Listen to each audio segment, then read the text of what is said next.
ಎಲ್ರಿಗೂ ನಮಸ್ಕಾರ. ನಮ್ಮ ಅಡುಗೆ ಚಾನೆಲ್ಗೆ ಸ್ವಾಗತ. ಇವತ್ತಿನ ವಿಶೇಷ ಕೇವಲ ಅರ್ಧ ಗಂಟೆಲೇನೆ ಮೃದುವಾಗಿರೋ ಇಡ್ಲಿ, ಉದ್ದಿನೊಡೆ, ಗರ್ಗರಿಯಾಗಿರೋ ಅಂತ ಉದ್ದಿನೊಡೆ ಮತ್ತೆ ಚಟ್ನಿನ ಯಾವ ರೀತಿ ಮಾಡೋದು, ಯಾವ ವಿಧಾನದಲ್ಲಿ ಮಾಡೋದು ಅಂತ ತೋರಿಸ್ಕೊಡ್ತಾ ಇದ್ದೀನಿ. ಟ್ರೈ ಮಾಡಿ ನೋಡಿ. ಮೊದಲನೇ ಸ್ಟೆಪ್ ಅಲ್ಲಿ ಉದ್ದಿನೊಡೆಗೋಸ್ಕರ ಉದ್ದಿನ ಬೇಳೆನ ನೆನೆ ಹಾಕೊಳ್ತಾ ಇದ್ದೀನಿ. ಉದ್ದಿನ ಕಾಳಿದ್ರೆ ಅದನ್ನ ಕೂಡ ಉಪಯೋಗ ಮಾಡ್ಬೋದು. ಉದ್ದಿನ ಕಾಳಲ್ಲಿ ವಡೆ ಮಾಡ್ಕೊಂಡ್ರೆ, ಉದ್ದಿನ ವಡೆ ಮಾಡ್ಕೊಂಡ್ರೆ ಚೆನ್ನಾಗಿರುತ್ತೆ.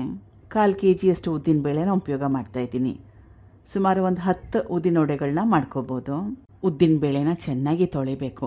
ಕಡಿಮೆ ಅಂದರೆ ಸುಮಾರು ಒಂದು 3 ರಿಂದ 4 ಸಲ ಉದ್ದಿನ ಬೇಳೆನ ತೊಳೆದಿದ್ದಾಗಿದೆ. ತೊಳೆದಿರೋ ನೀರನ್ನ ಸಂಪೂರ್ಣವಾಗಿ ತೆಗೆದಿದ್ದು ಆಗಿದೆ. ಇದಕ್ಕೆ ನೀರನ್ನ ಫ್ರೆಶ್ ಆಗಿರೋ ನೀರನ್ನ ಸೇರಿಸ್ಕೊತಾ ಇದ್ದೀನಿ. ಇದನ್ನ ನೆನೆ ಹಾಕಬೇಕು. ಸುಮಾರು ಒಂದು 20 ರಿಂದ 30 ನಿಮಿಷ. ಅಥವಾ ಇನ್ನೂ ಬೇಗ ನೆನೆಬೇಕನ್ನಂಗಿದ್ರೆ ಸ್ವಲ್ಪ ಉಗುರು ಬೆಚ್ಚಗಿರೋ ನೀರಲ್ಲಿ ನೆನೆ ಹಾಕೊಳ್ಳಿ, ಬೇಗ ನೆಂದೋಗುತ್ತೆ. ಉದ್ದಿನ ಬೇಳೆ ನೆನೆಯಷ್ಟರಲ್ಲಿ ಇಡ್ಲಿನ ರೆಡಿ ಮಾಡ್ಕೊಳ್ಳೋಣ. ಬಾಣಲೆ ಇಟ್ಕೊಂಡಿದ್ದೀನಿ. ಸ್ವಲ್ಪ ಎಣ್ಣೆ 1 ರಿಂದ 2 ಚಮಚದಷ್ಟು. ಇದು ಚಿರೋಟಿ ರವೆ 1/4 kg ಅಷ್ಟು ಅಥವಾ 1 ಗ್ಲಾಸ್ ಅಷ್ಟು. ಚಿರೋಟಿ ರವೆ ಮನೇಲಿಲ್ಲ ಅಂದ್ರೆ ಉಪ್ಪಿಟ್ಟು ರವೆ ಇದ್ರೆ ಅದನ್ನ ಕೂಡ ಉಪಯೋಗ ಮಾಡಬಹುದು. ಗ್ಯಾಸ್ ಸ್ಟವ್ ನ ಲೋ ಫ್ಲೇಮ್ ನಲ್ಲಿ ಇಟ್ಕೊಂಡು ಸುಮಾರು ಒಂದು 4 ರಿಂದ 5 ನಿಮಿಷ ಚೆನ್ನಾಗಿ ಬಿಸಿ ಮಾಡ್ಕೋಬೇಕು. ರವೆನ ಹುರಿದಿದ್ದಾಗಿದೆ ನೋಡಿ. ಹುರ್ಕೊಂಡ್ಮೇಲೆ ಈ ರೀತಿಯಾಗಿ ಉದುರುದ್ರಾಗಿದೆ, ಬಿಡಿ ಬಿಡಿಯಾಗಿದೆ. ತುಂಬಾನೇ ಜಾಸ್ತಿ ಬಿಸಿ ಇದ್ರೆ ಒಂದು 5 ನಿಮಿಷ ಬಿಡಿ, ಸ್ವಲ್ಪ ಆದ್ರೂ ತಣ್ಣಗಾಗ್ಲಿ. 5 ನಿಮಿಷ ಸುಮಾರು ಒಂದು 3/4 ಗ್ಲಾಸ್ ಅಷ್ಟು ಹುಳಿ ಮೊಸರು, 1 ಗ್ಲಾಸ್ ಅಷ್ಟು ರವೆನ ಉಪಯೋಗ ಮಾಡಿದ್ದೆ. ಸ್ವಲ್ಪ ನೀರು ಸುಮಾರು ಒಂದು 1/4 ಗ್ಲಾಸ್ ಅಷ್ಟು ಚೆನ್ನಾಗಿ ಕಲಿಸ್ಕೋಬೇಕು. ಕಲಿಸ್ಕೊಂಡಿದ್ದಾಗಿದೆ. ಇದನ್ನ ನೆನೆಯಕ್ಕೆ ಬಿಡಬೇಕು ಸುಮಾರು ಒಂದು 5 ರಿಂದ 10 ನಿಮಿಷ. ಸಣ್ಣ ರವೆನ ಉಪಯೋಗ ಮಾಡಿರೋದ್ರಿಂದ ರವೆ ಬೇಗ ಕರೆಕ್ಟಾಗಿ ಸೆಟ್ ಆಗೋಗುತ್ತೆ.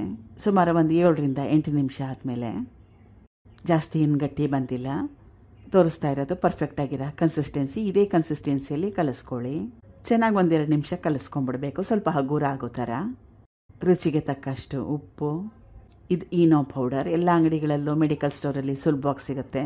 ಇದು ಹಾಕೊಳ್ಳೋಕೆ ಇಷ್ಟ ಇಲ್ಲ ಅಂದರೆ ಅಡುಗೆ ಸೋಡಾ ಇದ್ರೆ ಅದನ್ನು ಕೂಡ ಉಪಯೋಗ ಮಾಡ್ಬೋದು. ಒಂದು 6 ರೂಪಾಯಿ ಸ್ಯಾಶೆ ಬರುತ್ತಲ್ಲ, ಅದನ್ನು ಫುಲ್ ಉಪಯೋಗ ಮಾಡಿದ್ದೀನಿ. ಈನೋ ಪೌಡರ್ ಅಥವಾ ಅಡುಗೆ ಸೋಡಾ ಹಾಕೊಳ್ಳೋಕೆ ಇಷ್ಟ ಇಲ್ಲ ಅಂದರೆ ಈ ರೆಸಿಪಿನ ಟ್ರೈ ಮಾಡೋಕೆ ಹೋಗಬೇಡಿ, ಇಡ್ಲಿ ಚೆನ್ನಾಗಿ ಬರಲ್ಲ. ಕಲಿಸ್ಕೋಬೇಕು. 2 ಪದಾರ್ಥಗಳನ್ನ ಹಾಕೊಂಡ್ಮೇಲೆ ತೋರಿಸ್ತಾ ಇರೋದು ಫೈನಲ್ ಕನ್ಸಿಸ್ಟೆನ್ಸಿ. ಇಡ್ಲಿ ಸ್ಟ್ಯಾಂಡ್ಗೆ ಎಣ್ಣೆನ ಹಚ್ಕೊಳ್ತಾ ಇದ್ದೀನಿ.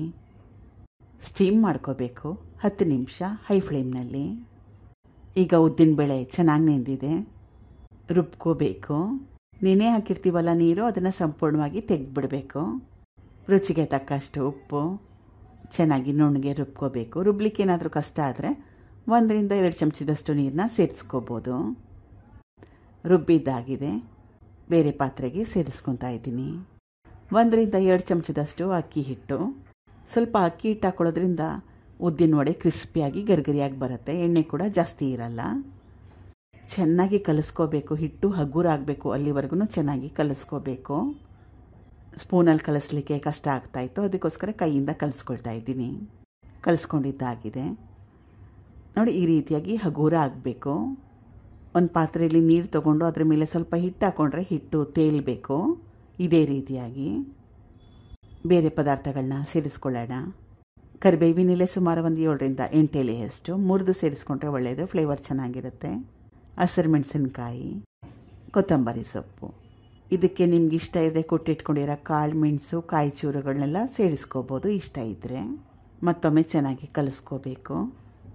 ಈಗ ಹಿಟ್ಟು ರೆಡಿಯಾಗಿದೆ. ಎಣ್ಣೆನ ಕಾಯಿಗೆ ಇಟ್ಕೊಂಡಿದ್ದೀನಿ. ಯಾವ ರೀತಿ ತೋರಿಸ್ತಾ ಇದ್ದೀನಿ ನೋಡಿ, ಅದೇ ರೀತಿಯಾಗಿ ಶೇಪ್ ಮಾಡ್ಕೋಬೇಕು.